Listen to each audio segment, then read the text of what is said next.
Good morning, people. Caroline was smart.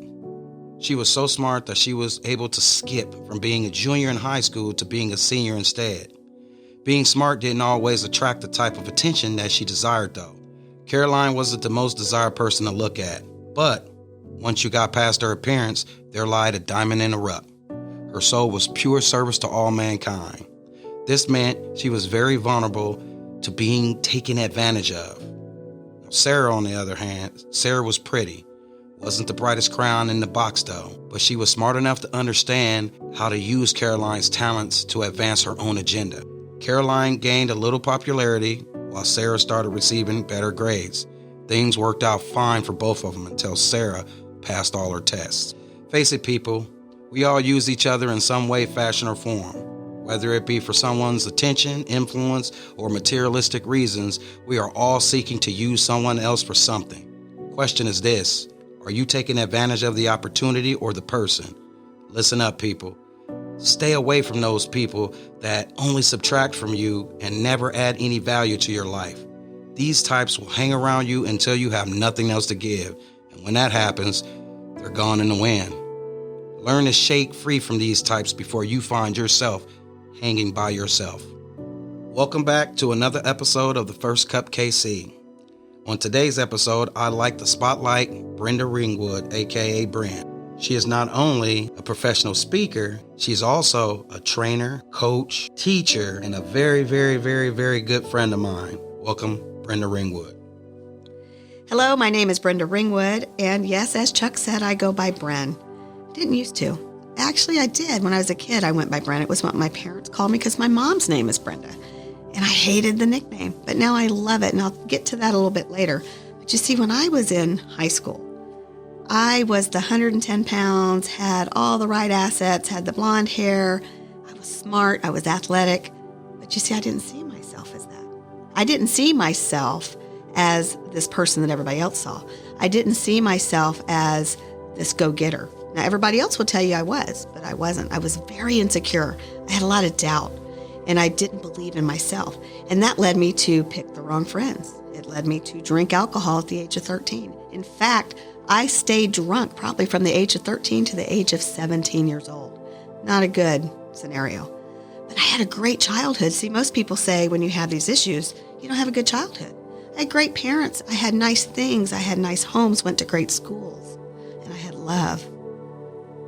But then teenage years happen.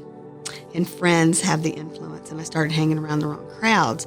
Grades started going down, but I was that social butterfly.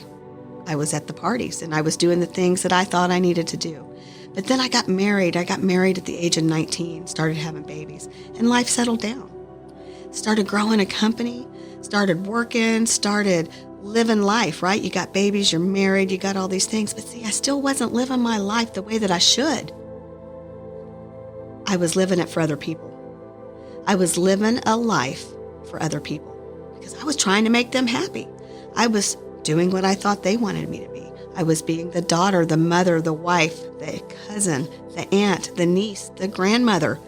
Yes, the grandmother, because I continued that on to my later years in life. I was living my life for everybody else. I was making a ton of money. Man, I had assets. My company was great. Hundreds of employees, real estate offices, real estate agents under me, maintenance companies, janitorial companies, real estate companies, all kinds of businesses, all under one umbrella. I had assets. I had real estate. I had the cars. I had the houses. But I was miserable and I was not happy. I was not happy. Did you hear me? Because see, when you're not happy, now you are not going to be successful at what you're really wanting to do in life. What I really wanted to do was to help other people. What I really wanted to do was what I'm doing right now. But I couldn't, because how could I let people down? How could I stop doing what I was doing to do what I wanted to do? What would happen to those 300 employees if I just quit doing that and started doing what I wanted to do? So living a life for other people makes you miserable. And when you're miserable, now you're unhappy. And when you're unhappy, you make bad decisions. You get backed into a corner. And that's what happened to me.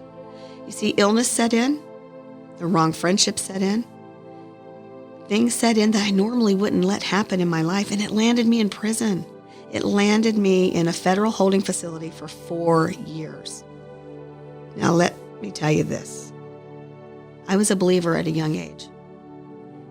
I knew that God existed, and I knew that Jesus was the life changer. And I knew that's what I needed to do, and I knew that I needed to live my life the way that He wanted me to live. The problem is I wasn't listening because, see, I was living my life for everybody else. I was doing what I thought the world wanted of me instead of what God wanted. And I made very poor decisions, and it landed me in prison, in a federal holding facility, which is a maximum security facility. Maximum security. I couldn't go outside. I couldn't do anything without anybody walking me somewhere. I had to have a ride, as they called it. I sat there for a good year, and my heart got hard. I was mad. I was angry. And, the reality is I was blaming everybody else, but it was my own fault. It was my own actions that put me there. It was my own thoughts. It was my own actions. It was my own people that I surrounded myself around. And I finally said, enough.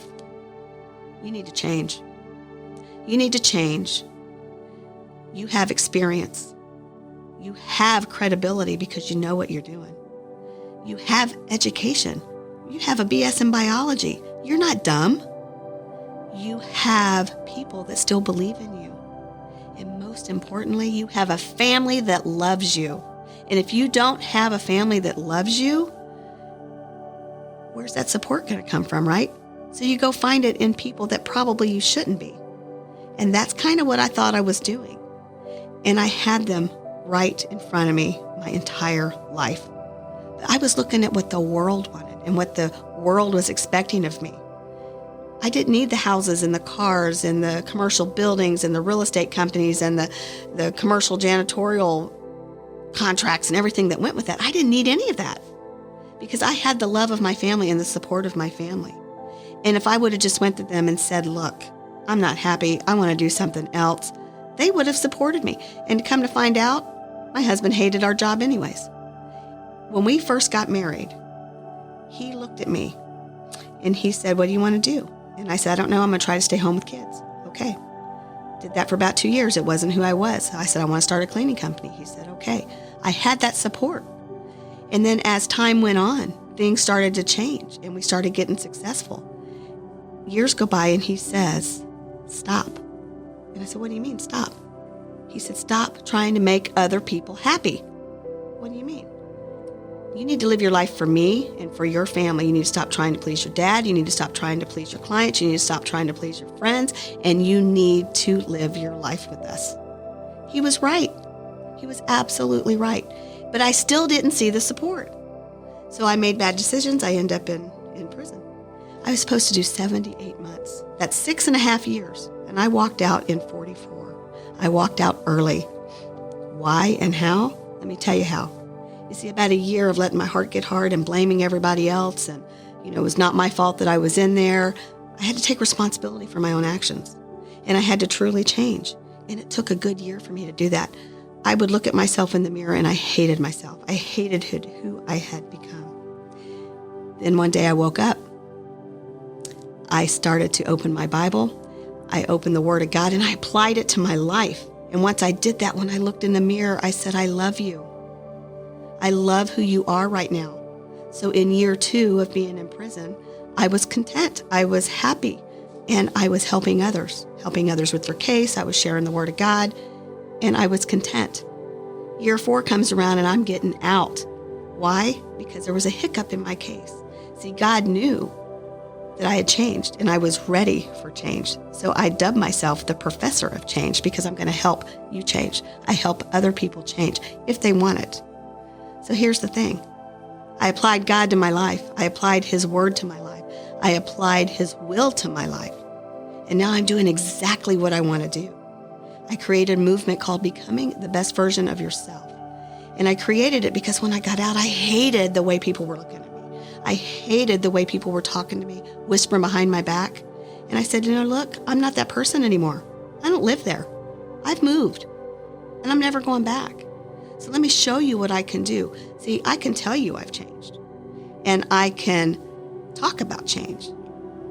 But you have to live the change. You have to show the change. And when you show the change, now people are going to watch. So the professor of change stepped in to change her own life. And now she's helping others to change their life. I want to help you change your life. So I created Becoming the Best You, which is a whole movement about overcoming challenges. Because if you want to change, you can. But sometimes you just need a little bit of a help, a little bit of a push. And when you get that, and you have a cheerleader, when you have a support system, you too can make things happen. See, I used to chase the money. I chase the relationship now. Not only do I chase the relationship, I value that relationship and the assets that that person has. And I want to show you how you can become your best asset, because you already are. You just have to realize it for yourself. You have to find your purpose, and you have to live within that purpose.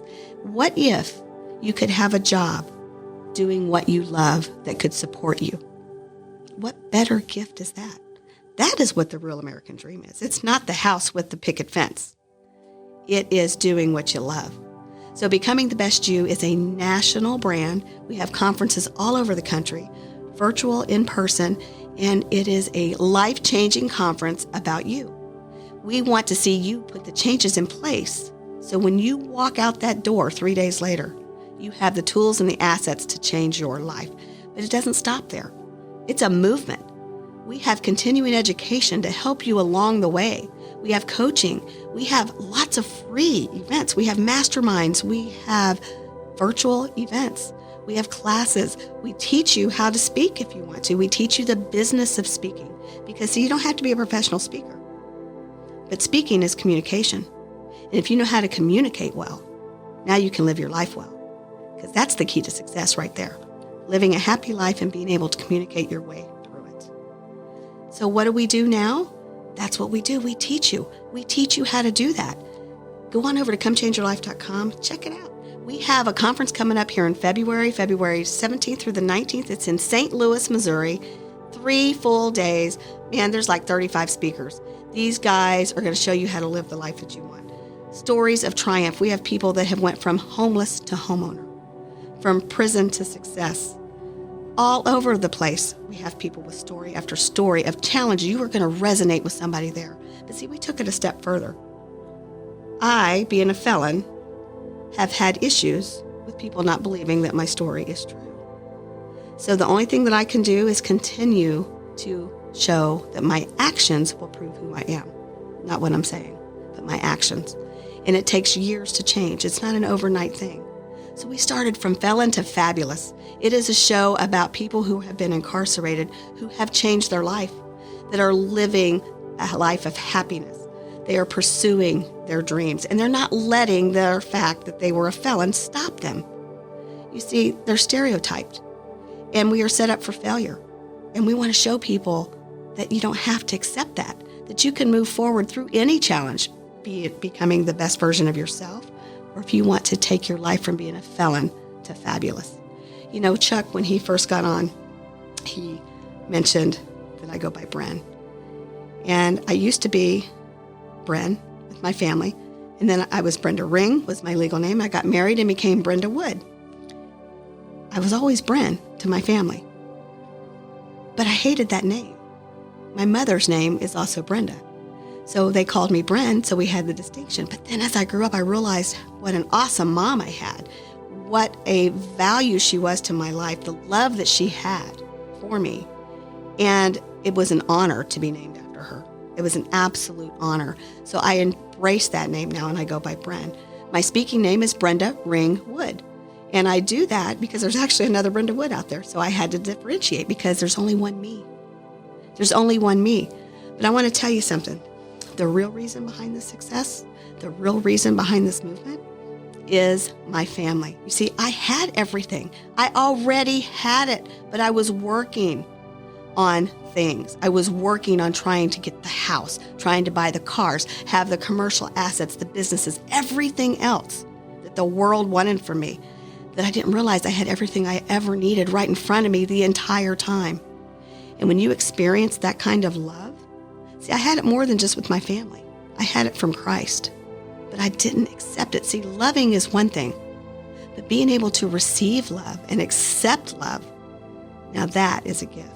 And once you do that, I'm telling you, your life will change. It took me losing everything I had to realize that I already had it all. So Reuben West talks about being a 0 or a 1. Dr. Reuben West, he's one of our speakers. He's my mentor. He gave me a chance when nobody else would.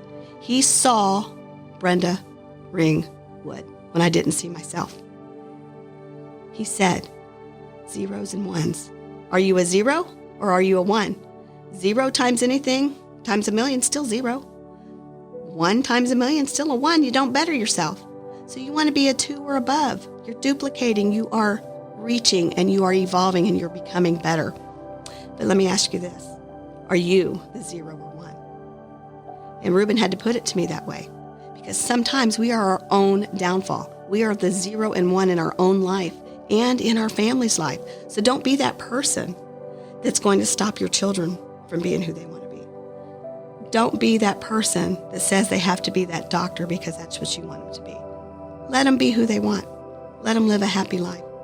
If you could live a life doing something that you want and have an income doing it that supports your family, that's the American dream. So where is this movement going? See, it's more than a movement. It is action. This movement is going to be going places. Not only is becoming the best you going places, from felon to fabulous is going places. Because anytime you're doing what you want to do in life, it's going to be successful if you do it right. We are putting the foundation in place.